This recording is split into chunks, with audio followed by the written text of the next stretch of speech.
She took her only daughter to her friend's wedding, only to watch her billionaire ex, the daughter's father, marry the same friend. What happened next will shatter your heart. My dearest, most beautiful family, do you want to see the most breathtaking creation on this earth? Take your phone, open the camera, and look at your smile, because that is a masterpiece even angels envy. Brace yourselves, stay blessed, and prepare your soul. Because what you are about to witness is not just a story. It's a jaw-dropping, heart-wrenching, tear-jerking journey of shocking betrayal, unimaginable sacrifice, and a kind of love so rare it will leave you breathless. Some betrayals arrive not with daggers in the dark, but with gold embossing and the cruel precision of a surgical strike to the heart. Daphne Aldridge commanded her corner office on the 42nd floor of Manhattan's most prestigious business district, like an empress surveying her kingdom. The floor-to-ceiling windows framed the city that had watched her rise from a broken-hearted single mother to the CEO of Aldridge Strategic Solutions, a consulting empire that made Fortune 500 companies tremble with respect. At 32, she possessed the kind of power that most people spent lifetimes chasing, wealth that granted absolute independence, influence that opened any door, and a reputation that preceded her into every boardroom like thunder before lightning. The afternoon sun cast golden light across her mahogany desk, illuminating contracts worth millions and strategic plans that would reshape entire industries. Her assistant had already cleared her schedule for the remainder of the day, knowing better than to interrupt when the Queen required solitude to think. Daphne's world operated with precision, every detail controlled, every variable accounted for, every potential threat neutralized before it could strike, which was why the ivory envelope sitting innocuously among her correspondence felt like a grenade with the pin pulled. Celeste Morrison's name adorned the return address in elegant calligraphy, triggering memories Daphne had spent years burying beneath layers of success and steel. They had been roommates at Columbia, sharing dreams and secrets in their cramped dorm room, building what Daphne had foolishly believed was an unbreakable bond. But that was before she understood that some people collected friendships like reconnaissance missions, gathering intelligence for future campaigns. The invitation itself was a masterpiece of malicious artistry, thick cardstock that probably cost more per sheet than most people earned in a day, gold foil lettering that caught the light like a weapon.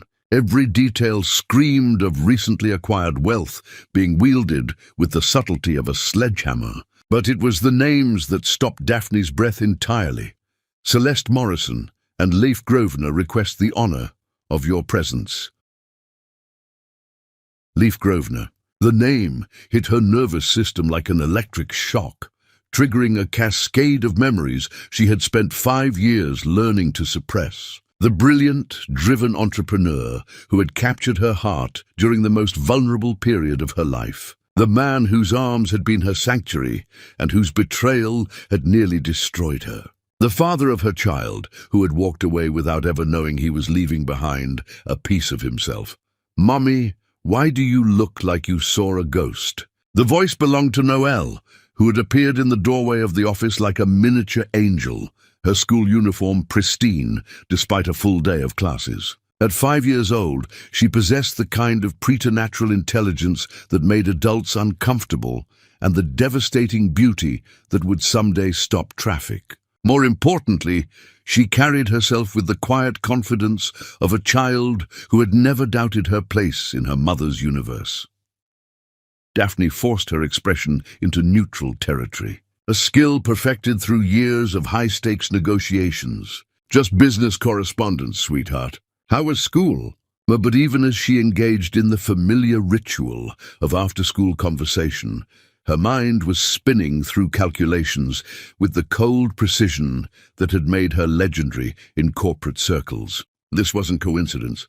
Celeste hadn't stumbled upon Leif Grosvenor at some charity gala and fallen into accidental love. Every instinct Daphne had developed during her climb to power screamed that this was orchestrated, planned, executed with the kind of methodical patience that marked true predators. She remembered now, with horrifying clarity, Celeste's seemingly innocent questions 2 years ago. The casual inquiries about Noel's father during what Daphne had believed were genuine catch-up calls. The sudden interest in technology conferences and startup culture. The way Celeste had probed for details about Leaf's success. His company's valuation, his personal life, all under the guise of friendly curiosity about Daphne's past. "My baby daddy hit it big, didn't he?" Celeste had said during their last conversation, her tone light but her questions laser-focused. "What's his company worth now? Still single? You should look him up." At the time, Daphne had dismissed it as idle gossip. Now she recognized it for what it had been. Market research. Celeste Morrison, who had graduated with a marketing degree and the moral flexibility of a sociopath, had identified a target, studied his weaknesses, and executed a 3-year campaign to capture a billionaire. She had weaponized their friendship, turned every confidence Daphne had shared into ammunition for her assault on Leif's heart and bank account. The invitation wasn't a gesture of friendship or even a cruel twist of fate. It was a victory lap. Celeste wanted Daphne to witness her triumph, to see the life that could have been hers being claimed by someone who had planned every kiss, every shared moment, every whispered promise with the cold calculation of a military strategist. "The wedding will be held at Rosecliff Estate," Daphne read aloud, recognizing the venue as one of the most exclusive and expensive in the Northeast. No expense spared for Celeste's coronation as the wife of tech royalty. The irony was exquisite. Leif, who had once promised Daphne forever beneath the stars of a rooftop garden, would pledge his future to another woman in a palace built on the foundations of his manipulation. Noelle had settled into the smaller chair beside Daphne's desk. Her homework spread out with the kind of methodical organization that genetics couldn't explain away. She worked with the same intense focus that characterized her biological father, though she had never met the man whose DNA had gifted her with brilliance and an unconscious elegance that made strangers stop to stare. "Will you be working late again tonight?" Noelle asked without looking up from her age-appropriate mathematics worksheet, solving problems that challenged other kindergartners but came naturally to her exceptional mind. "No, sweetheart. Tonight we're going to plan a very special trip," because Daphne Aldridge hadn't built an empire by avoiding difficult battles. She had conquered every challenge through preparation, strategy, and the kind of ruthless determination that had transformed a broken-hearted 27-year-old into a force of nature. If Celeste Morrison wanted to play games with her past, then she would discover exactly what kind of woman Daphne had become in the aftermath of betrayal.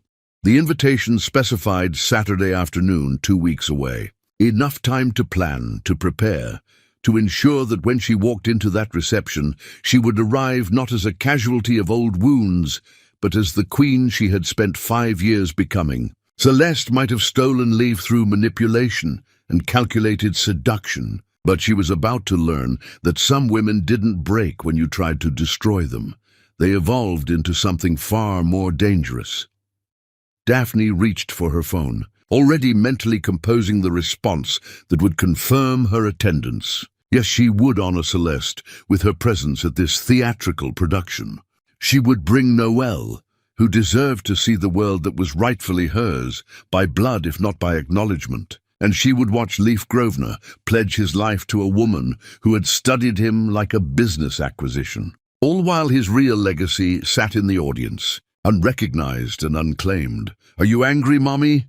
Noelle's voice cut through her planning with the innocent perceptiveness that sometimes made Daphne wonder if her daughter possessed supernatural abilities. "No, sweetheart," Daphne replied, her voice carrying the quiet confidence that had intimidated Fortune 500 CEOs. "Angry queens make mistakes. Strategic queens make enemies pay for their presumption.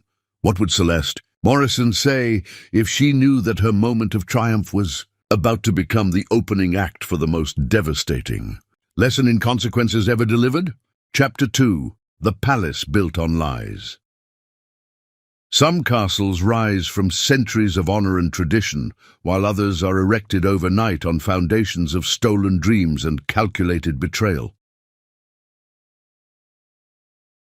The morning of Celeste Morrison's wedding dawned with the kind of pristine beauty that money could orchestrate but never truly buy. Rosecliff Estate sprawled across 200 acres of manicured perfection, its Gothic revival architecture commanding the Hudson Valley like a monument to ambition realized. Every detail had been crafted to communicate a single message. The woman marrying Leif Grosvenor today possessed the taste, resources, and social standing worthy of tech royalty. Daphne Aldridge arrived in a charcoal Bentley that whispered power rather than screaming it. The kind of understated luxury that old money recognized and new money envied. She had spent the past 2 weeks preparing for this moment with the methodical precision that had built her empire, treating Celeste's wedding like a corporate takeover that required perfect execution. Every detail of her appearance had been calculated to communicate exactly the right message to exactly the right people. Her dress was a masterpiece of midnight blue silk that had cost more than most people's annual salary, custom designed by a couturier who dressed European royalty and refused to work with anyone lacking sufficient gravitas. The cut was flawless, elegant without being ostentatious, sophisticated without appearing desperate to impress. It was the kind of dress that made other women automatically assess their own choices and find them wanting. Noelle sat beside her in the back seat, transformed into a miniature goddess by an ensemble that matched her mother's in its quiet authority. The 5-year-old possessed a natural grace that couldn't be taught or bought, the kind of innate elegance that marked her as extraordinary to anyone paying attention. Her dark hair had been styled in a way that emphasized the intelligent beauty of her features, and her eyes, those unmistakable eyes, held the curious confidence of a child who had never doubted her place in the world. "It's like a fairy tale castle," Noelle observed as their driver navigated the circular drive toward the main entrance, her voice carrying the matter-of-fact tone she used for everything from mathematical equations to observations about human nature. "Fairy tales often have wolves hiding in beautiful clothing," Daphne replied, her gaze cataloguing every detail of the scene before them. The venue had been transformed into something approaching architectural fantasy, with enough flowers to stock a botanical garden and enough crystal to blind satellites. The excess was breathtaking in its shamelessness, the kind of display that announced its owner's wealth with all the subtlety of a marching band. Guests were arriving in a steady stream of luxury vehicles, each one more expensive than the last. Daphne recognized the carefully curated mix of attendees with the experienced eye of someone who had built her career reading people and situations. Tech industry titans rubbed shoulders with venture capitalists and influential media figures. Old money families mingled with nouveau riche entrepreneurs. Everyone who mattered in the overlapping circles of finance, technology, and social influence had been assembled for Celeste's coronation. "This isn't a wedding," Daphne murmured to herself, watching the theatrical production unfold. "It's a business merger disguised as a love story." The estate's interior had been transformed into something approaching a cathedral, with soaring ceilings draped in enough white fabric to outfit a fleet of sailing ships. Flowers cascaded from every available surface in arrangements that probably cost more than luxury cars. The crystal chandeliers cast rainbow prisms across walls, lined with enough candles to illuminate a small city. Everything glittered, sparkled, and gleamed, with the kind of aggressive beauty that demanded attention, rather than earning it. Daphne moved through the crowd with the fluid grace of a woman who belonged everywhere and owned anywhere she chose to be. Her presence created ripples of recognition as business associates and industry contacts realized that the legendary CEO of Aldridge Strategic Solutions had graced them with her attendance. Conversations paused as she passed, heads turned with the magnetic pull that power exercised over those who recognized it, and whispers followed in her wake like the contrails of a fighter jet. "Daphne Aldridge is here," she heard someone murmur behind her, the tone carrying the mixture of respect and intimidation that had become as familiar as her own heartbeat. "I heard she's expanding into the Asian markets next quarter." Her consulting firm just landed the Peterson Group account, another voice added, unaware of the irony embedded in their observation. "She's become untouchable in this industry." Noelle absorbed everything with the quiet intelligence that marked her as her mother's daughter, her gaze cataloguing details that most adults would miss. She understood, with the preternatural awareness that gifted children possessed, that today was important in ways that extended far beyond the pretty dresses and expensive flowers. Her mother had explained that they would be attending the wedding of an old friend, but Noelle sensed undercurrents that her young mind couldn't quite decode. "Why does everyone keep staring at us?" she asked as they found their assigned seats in the front section, her voice pitched low enough that only Daphne could hear. "Because queens are always interesting to observe," Daphne replied, settling into her chair with the kind of regal composure that made expensive clothing look like royal regalia. "People want to see how we carry ourselves, how we respond to different situations, whether we're worthy of the power we've claimed." The seating arrangement had been carefully orchestrated to communicate social hierarchies with military precision. Daphne found herself positioned with clear sightlines to both the altar and the entrance, surrounded by titans of industry and their perfectly groomed spouses. She recognized venture capitalists whose decisions could make or break entire companies, media moguls whose opinions shaped public discourse, and socialites whose approval granted access to circles that money alone couldn't penetrate. "Look at the flower arrangements," Noelle whispered, her mathematical mind automatically calculating quantities and expenses. "There must be thousands of roses in this room." "At least," Daphne agreed, noting the astronomical cost of the botanical displays with the kind of financial acumen that had made her legendary in corporate circles. "Your college education could probably be funded by what's been spent on flowers alone." But beneath the surface appreciation for Celeste's theatrical production, Daphne was conducting a different kind of analysis entirely. She studied the guest list with the strategic mind that had revolutionized corporate consulting, identifying patterns and connections that revealed the true purpose behind this elaborate charade. Every person in attendance represented value to Celeste's campaign for social and financial elevation. Every invitation had been calculated to advance her position in the hierarchies that mattered to someone trying to transform herself from marketing graduate to tech royalty. The musicians began their processional, filling the transformed space with classical melodies that had probably been selected more for their prestige than their emotional resonance. The assembled crowd rose with the synchronized precision of a well-rehearsed performance, turning their attention toward the entrance where the wedding party would soon appear.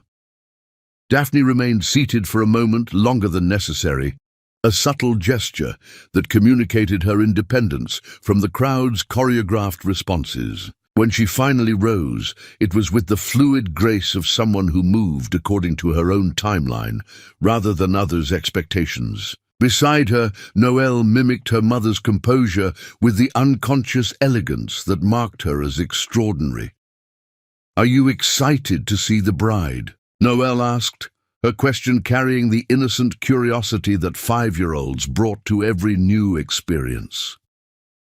"I'm interested to see how well she's learned to perform," Daphne replied, her voice carrying undertones that her daughter was too young to decode fully.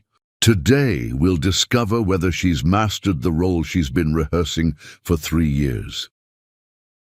The processional music swelled with increasing grandeur, building toward the moment when Celeste Morrison would make her grand entrance as the future Mrs. Leaf Grosvenor. The assembled crowd buzzed with anticipation, their energy focused on the theatrical production that was about to unfold. Cameras discreetly positioned throughout the venue would capture every moment for posterity and social media, ensuring that Celeste's triumph would be documented and disseminated to anyone who might have missed the live performance.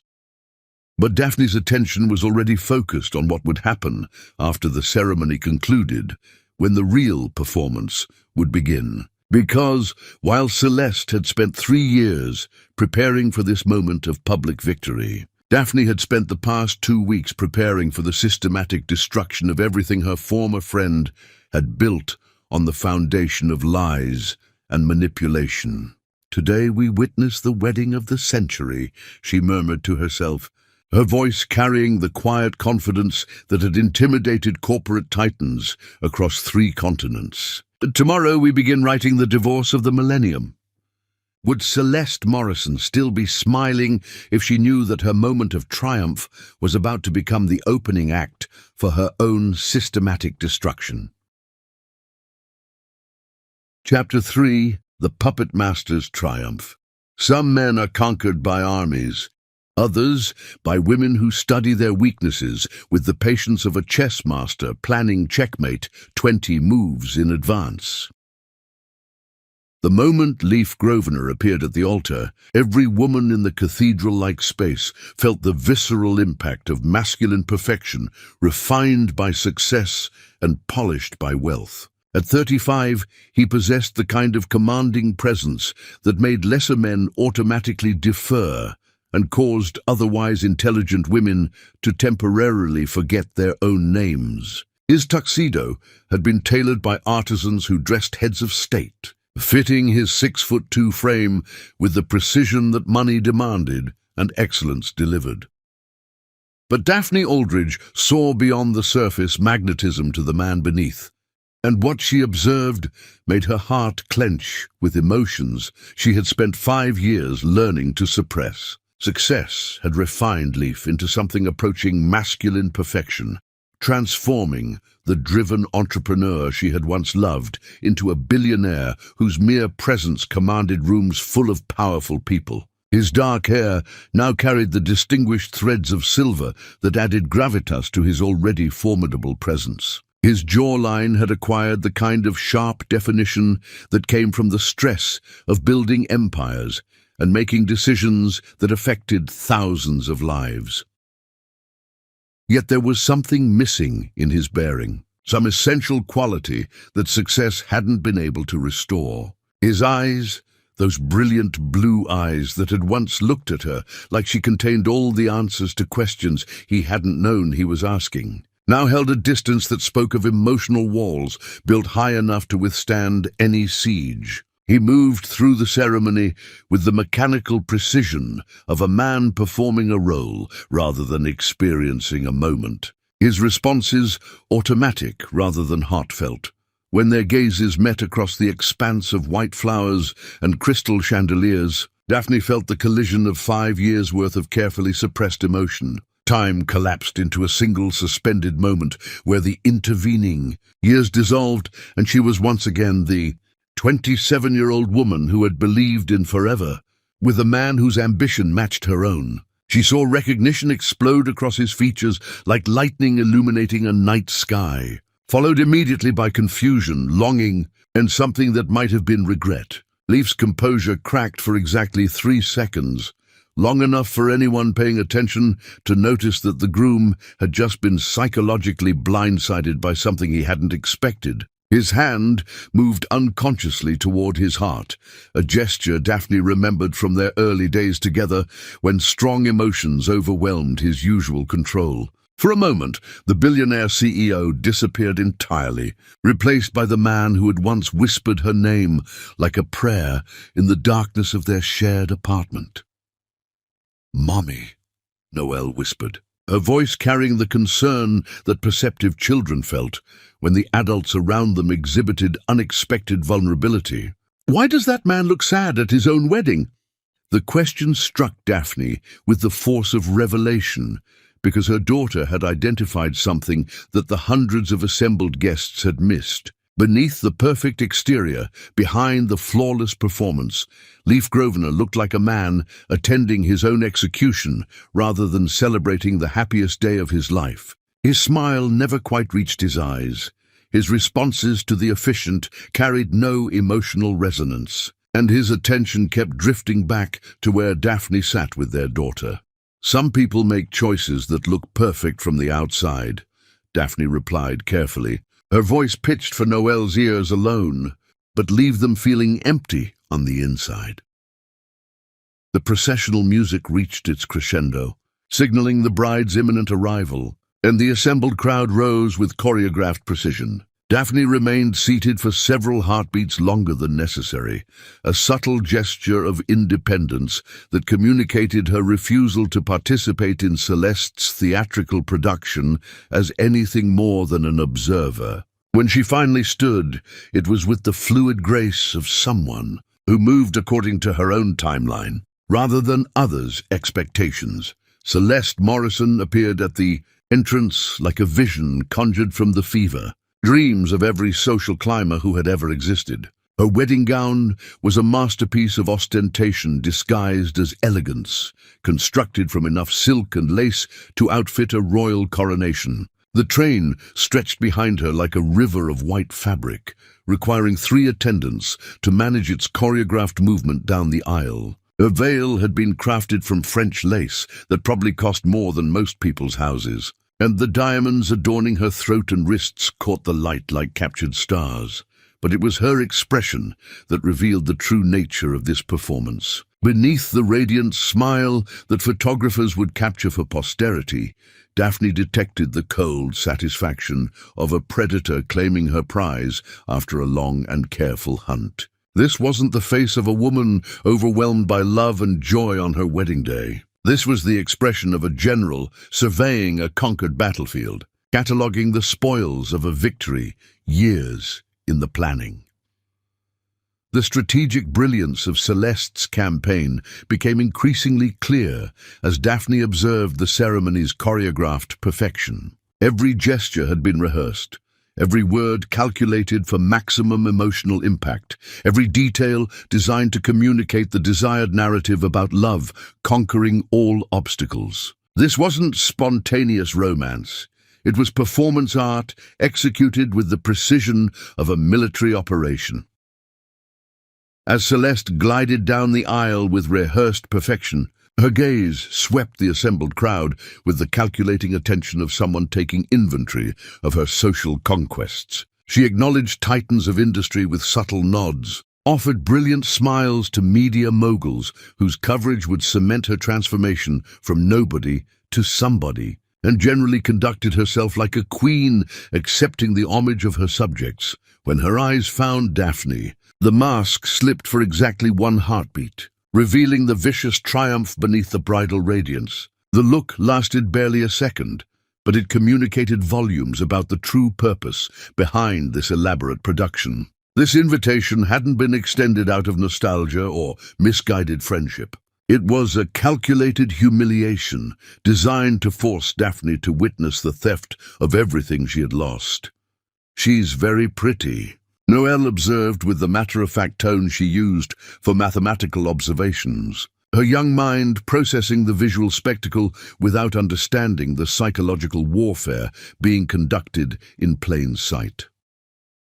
"Pretty packaging often conceals ugly contents," Daphne replied, her voice carrying the kind of steel that had made her legendary in corporate boardrooms, where weakness meant annihilation. The ceremony proceeded with the kind of flawless execution that unlimited budgets could purchase. Every word had been carefully chosen, every gesture rehearsed to perfection, every moment choreographed to communicate the desired message about love, commitment, and happily ever after. The officiant delivered his remarks with the polished professionalism of someone accustomed to presiding over weddings where the guest list read like a Forbes rich list directory.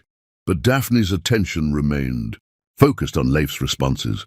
analyzing each word and gesture with the strategic mind that had revolutionized corporate consulting. His voice carried none of the passionate conviction that had once characterized everything he said about their shared future. His vows sounded like contract negotiations rather than heartfelt promises, delivered with the mechanical precision of someone fulfilling obligations rather than expressing emotions. The contrast between his current performance and the man she had once known was devastating in its clarity. The Leif Grosvenor who had once spoken about their future with such passionate certainty that she believed they could conquer any obstacle together had been replaced by someone who approached even marriage like a business transaction requiring completion rather than celebration. "Do you, Leif, take Celeste to be your lawfully wedded wife?" The officiant intoned, his voice carrying across the transformed space with theatrical grandeur.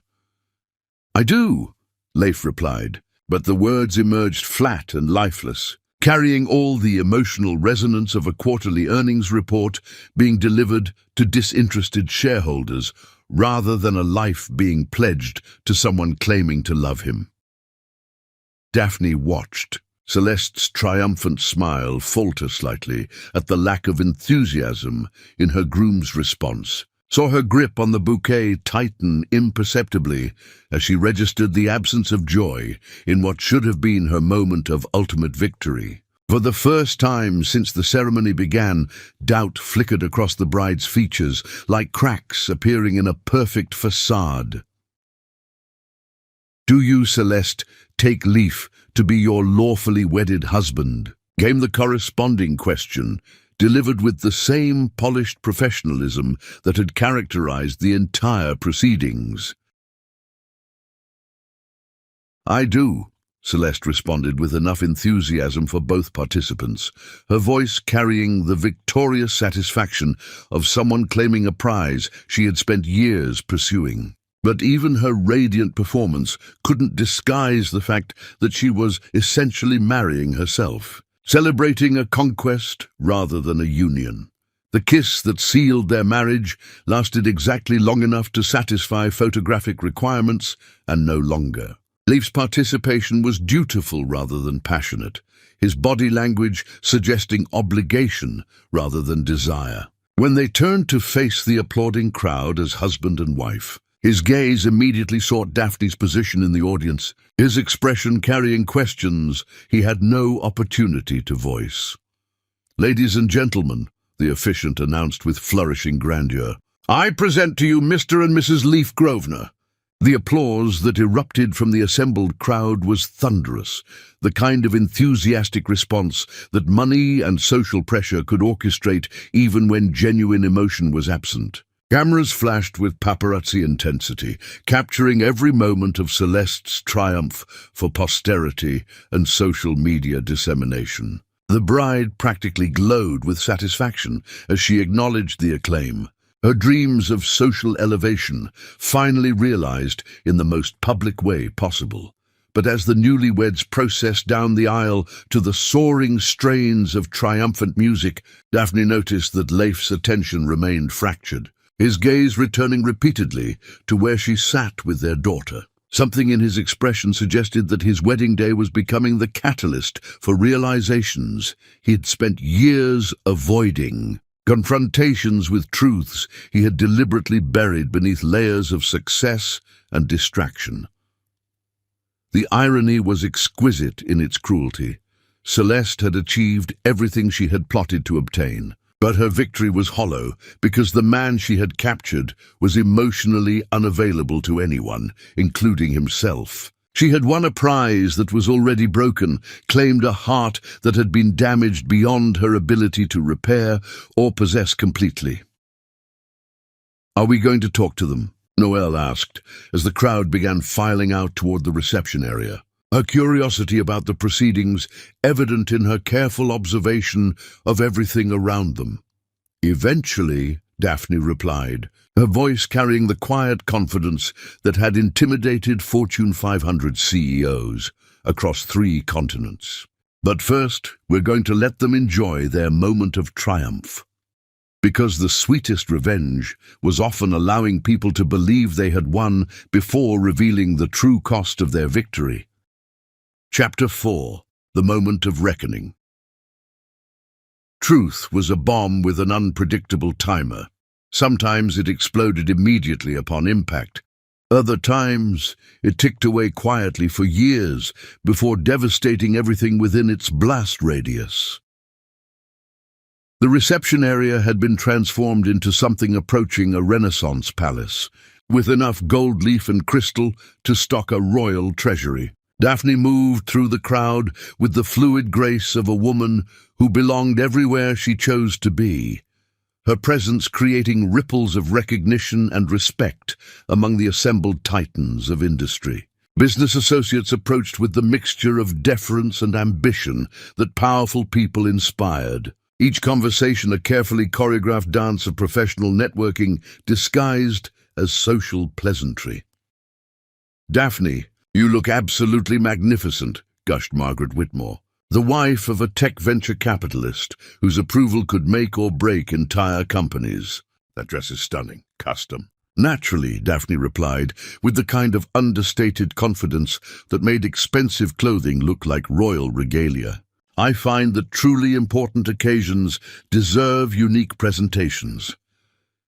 The compliment carried deeper meaning that Margaret would decode later, when she realized that Daphne Aldridge had just classified this wedding as worthy of her most exclusive attention. In the circles where they traveled, such distinctions mattered enormously, communicating social hierarchies and professional alliances with surgical precision.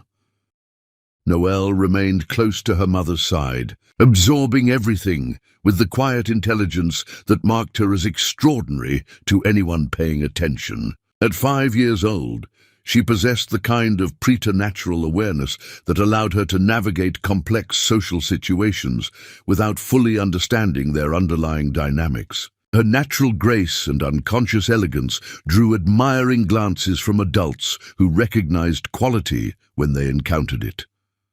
"Your daughter is absolutely beautiful," Margaret continued, her tone carrying the genuine warmth that successful women often reserved for exceptional children. "Those eyes are remarkable, so intelligent and expressive." "She inherited her father's eyes," Daphne replied with deliberate casualness, watching as understanding dawned in Margaret's expression. "Because everyone in their industry knew about Leif Grosvenor's distinctive blue eyes, the kind of piercing intelligence that had helped him build a tech empire before his 35th birthday." Across the reception area, Leif Grosvenor stood beside his new wife, accepting congratulations with the mechanical precision of someone fulfilling social obligations rather than celebrating personal joy. His responses were perfectly appropriate, his gratitude appropriately expressed, his performance flawlessly executed. But his attention kept fragmenting, his gaze searching the crowd with increasing desperation, until it inevitably found Daphne and lingered with unmistakable intensity. "He keeps looking over here," Noelle observed with the matter-of-fact tone she used for mathematical calculations, her young mind processing patterns that adults often missed. "Why does the groom keep staring at us instead of talking to his new wife?" The question carried more insight than its speaker realized, because Noelle had identified the central tragedy of this theatrical production. Leif Grosvenor was experiencing the most important day of his life, while simultaneously confronting the possibility that he had made the most catastrophic mistake of his existence. Every glance toward Daphne carried the weight of 5 years' worth of suppressed questions, regrets, and recognitions he had been too proud or too afraid to acknowledge. Sometimes people realize they've chosen the wrong path only after it's too late to turn back, Daphne explained, her voice carrying the kind of wisdom that could only be earned through surviving betrayal and building strength from its ashes.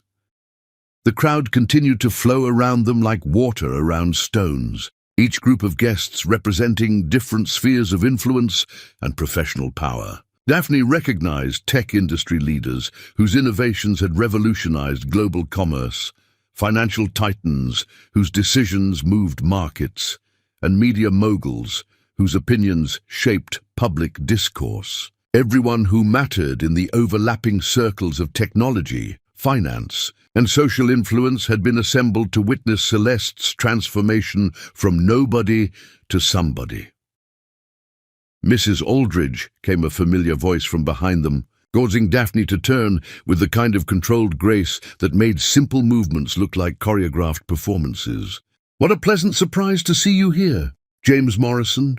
Celeste's father and owner of Morrison Industries approached with the cautious respect that powerful men reserved for women whose influence could impact their business interests. He was a man who had built a manufacturing empire through strategic ruthlessness, someone who understood the value of maintaining positive relationships with people who possessed Daphne's kind of corporate influence. "James," Daphne replied with the professional warmth that she deployed like a precision instrument, her tone communicating exactly the right level of respect without suggesting subordination. "Congratulations on Celeste's beautiful wedding. You must be very proud." "Indeed," he responded, though his eyes carried the calculating assessment of someone trying to determine why the legendary CEO of Aldridge Strategic Solutions had honored his daughter's wedding with her presence. "Though I must admit I was surprised to see your name on the guest list. Celeste mentioned you were college friends, but that was many years ago." "Old friendships have a way of resurfacing at the most interesting moments," Daphne replied, her words carrying layers of meaning that James would spend hours attempting to decode. "I wouldn't have missed this celebration for anything."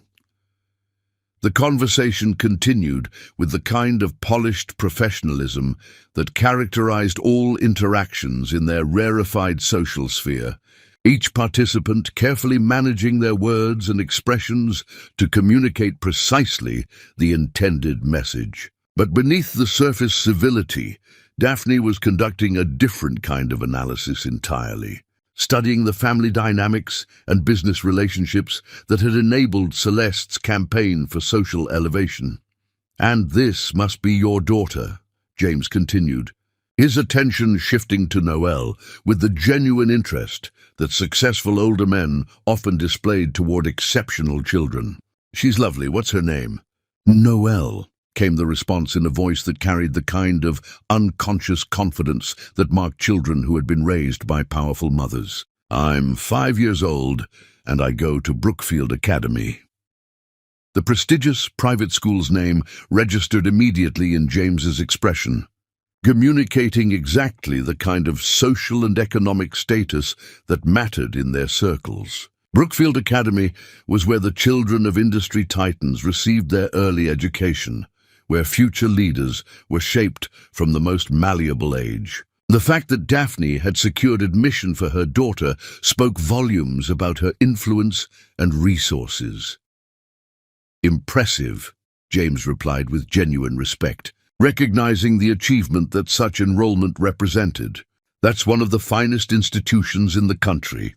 As their conversation continued, Daphne became increasingly aware of the figure approaching from across the reception area with determined, if unsteady steps. Leif Grosvenor was moving through the crowd with the kind of focused intensity that suggested he had reached the limits of his ability to maintain the wedding performance. His new wife appeared to be engaged in animated conversation with a group of tech industry wives, her attention consumed by the social validation she had spent years pursuing. "Excuse me," Leif said as he reached their group, his voice carrying the kind of strained control that suggested he was operating on the edge of his emotional resources. "James, I hope you don't mind if I steal Mrs. Aldridge for a moment. There are some business matters we need to discuss." The explanation was transparently false. Everyone present knew that urgent business discussions didn't occur at wedding receptions unless someone was attempting to avoid uncomfortable personal conversations. But James Morrison possessed enough social intelligence to recognize when his presence was no longer required. and enough business acumen to avoid inserting himself into situations involving people who controlled his daughter's future happiness. "Of course," James replied with diplomatic grace, gathering his composure and preparing to withdraw. "Mrs. Aldridge, it was a pleasure seeing you again. Perhaps we can continue our conversation another time."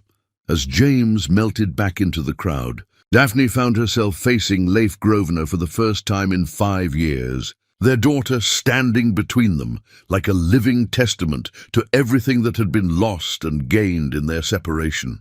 The moment stretched with the weight of accumulated history, unspoken questions, and recognitions that could no longer be avoided or denied. "Daphne," he said, her name emerging from his lips like a prayer or a curse, his voice carrying 5 years' worth of suppressed emotion compressed into 2 syllables. "I had no idea you would be here. Celeste never mentioned—" "I'm sure she didn't," Daphne replied with the kind of Arctic composure that had intimidated corporate titans across 3 continents. "Your wife has always been selective about the information she chooses to share." His gaze shifted to Noel, and Daphne watched as mathematical certainty destroyed whatever remained of his wedding day composure. The timeline was undeniable, the physical resemblance unmistakable, the implications devastating to everything he had believed about his life and choices. She saw the exact moment when recognition exploded across his features, like lightning illuminating a landscape he had never known existed. "My God," he breathed, his voice barely audible above the reception's ambient noise. "She's your daughter," Daphne finished with surgical precision, her words cutting through 5 years of carefully maintained silence. "Her name is Noelle. She's 5 years old. And she's never asked about her father because I've taught her that some people aren't worth waiting for. But if she knew that the stranger studying her with desperate intensity was about to destroy both their lives in his attempt to reclaim what he had never known he possessed." Chapter 5. The First Wall of Ice. Queens didn't bow to desperation, they crushed it beneath their crowns while teaching harsh lessons about the price of abandonment. The garden fountain provided a backdrop of crystalline music as Leif Grosvenor struggled to process revelations that were reshaping his understanding of everything he thought he knew about his life. His wedding reception continued behind them in a blur of expensive celebration, but his attention was completely focused on the 5-year-old girl who possessed his eyes, his stubborn chin, and an unconscious elegance that genetics couldn't deny. "Please," he said, his voice breaking with the weight of 5 years' worth of suppressed emotion and newfound desperation. "Please, you have to let me explain. I never knew. If I had known about her, I would never have left. I would have stayed. I would have fought for us." Daphne observed his breakdown with the cold detachment of a scientist studying a particularly predictable specimen, her expression revealing nothing of the emotions churning beneath her perfectly controlled surface. She had spent 5 years preparing for this moment without knowing it would ever come, building armor strong enough to withstand any assault on her carefully constructed defenses. "You would have stayed," she repeated, her tone carrying the kind of steel that had made her legendary in corporate boardrooms, where weakness meant annihilation. "How convenient that you've discovered paternal instincts at your wedding reception to another woman. How touching that fatherhood suddenly appeals to you when it comes without any of the responsibility, sacrifice, or sleepless nights."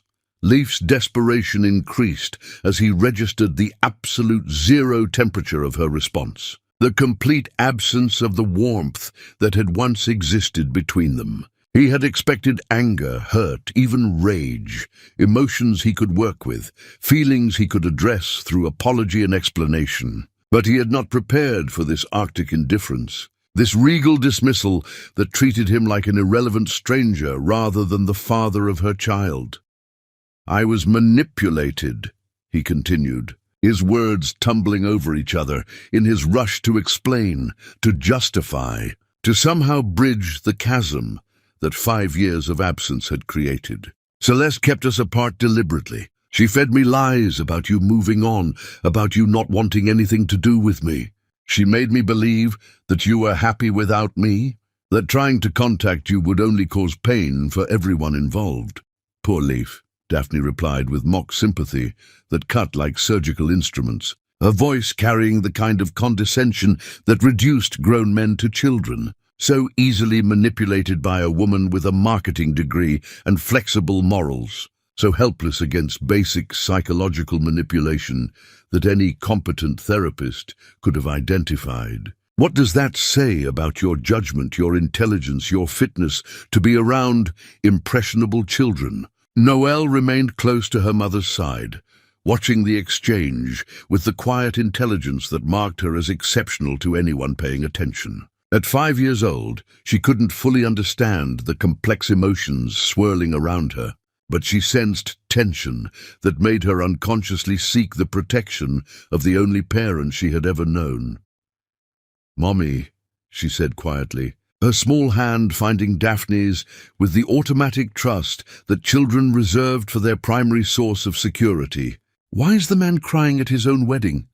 The question struck Leaf with devastating accuracy, highlighting the absurdity of his situation with the kind of innocent clarity that only children possessed. He was indeed crying at his own wedding, mourning the loss of something he had never known he possessed, while celebrating a union that felt increasingly hollow with each passing moment. Sometimes people make choices that trap them in situations they never wanted, Daphne explained to her daughter, her words clearly intended for Leif's hearing as well. And sometimes they discover too late that the life they thought they were building was actually a prison they constructed for themselves. Leif dropped to his knees in the manicured grass, his expensive tuxedo forgotten as he brought himself to Noelle's eye level, with the desperate hope of making some kind of connection with the daughter he had never known existed. But Daphne moved between them with the swift precision of a lioness protecting her cub, her body language communicating absolute prohibition without the need for words. "Don't," she said, her voice carrying the kind of authority that had silenced boardrooms full of aggressive executives. "Don't you dare try to insert yourself into her life now. You think you can show up at your wedding to another woman and claim parental rights? You think DNA gives you access to a child you abandoned before she was even born?"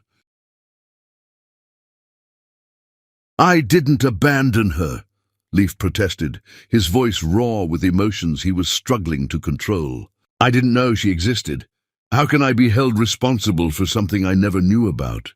"Because," Daphne replied with the kind of measured precision that made every word feel like a physical blow, "a real man would have made sure. A real father would have checked. A real partner would have maintained contact long enough to discover the consequences of his actions. You chose the easy path, complete abandonment, rather than the difficult work of maintaining connections." The assault on his character was systematic and devastating, each accusation backed by years of practical experience raising their daughter alone. Daphne had earned the right to moral superiority through every sleepless night, every doctor's appointment, every milestone celebrated without him. Her authority was absolute because it had been purchased with sacrifice he couldn't imagine and responsibilities he had never shouldered. "I can change," he said, the words emerging with the desperation of a drowning man reaching for a life preserver. "I can be the father she deserves. I can provide for her, give her everything she could ever want. I have resources now, influence, the ability to open doors and create opportunities."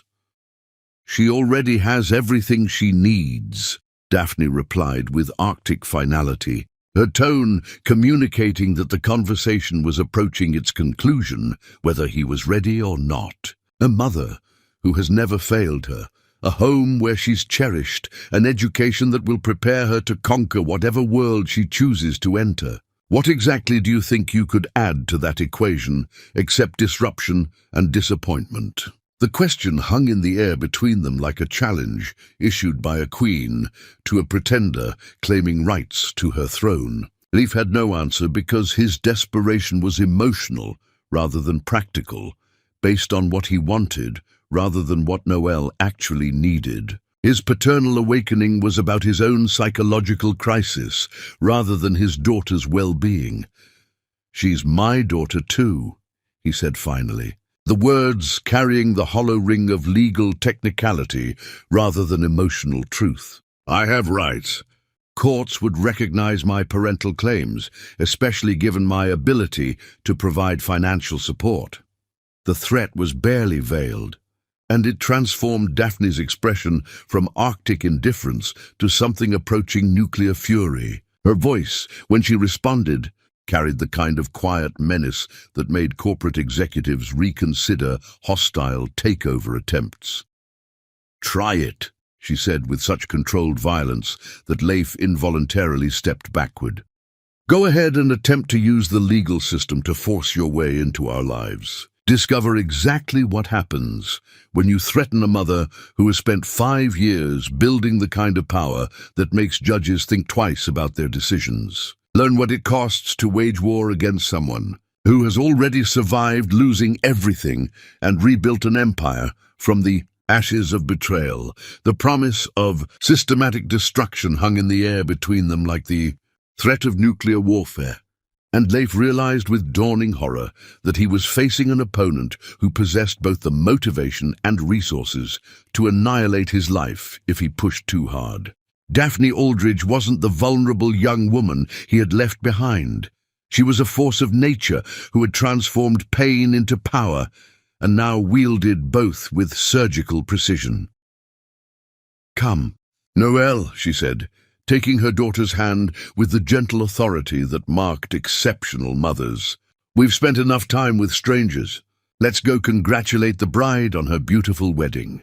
As they walked away across the manicured lawn, leaving Leif kneeling in the grass like a broken supplicant, Daphne felt the cold satisfaction of a woman who had just delivered the first lesson in a curriculum designed to teach him exactly what it cost to underestimate a queen's determination to protect her kingdom. But would her walls of ice be strong enough to withstand the systematic campaign of redemption that a desperate billionaire was about to launch against her fortress of solitude? Wait, the story is not over. A beautiful part 2 will be uploaded tomorrow. If you want to watch part 2, like this video, comment, "I want part 2", and subscribe to this channel.